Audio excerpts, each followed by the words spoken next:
kayfiyatingiz yo'q. O'zingizni chalg'itish maqsadida video ko'rib yotibsiz, men chiqib qoldim. Demak, bu bejizga emas, oxirigacha eshiting.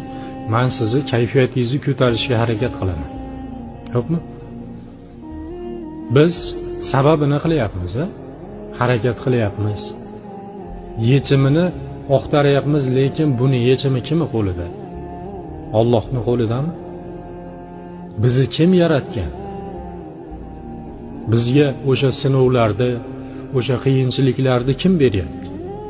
Allohmi? Demak, biz Allohni esidan chiqqanimiz yo'q. Siz Allohni esidan chiqqaningiz yo'q. Esingizdan chiqarmang. Alloh o'zi yaxshi ko'rgan bandasini sinaydi. Yaxshi ko'rmaganini e'tiboridan chetda qoldirgan insonlarni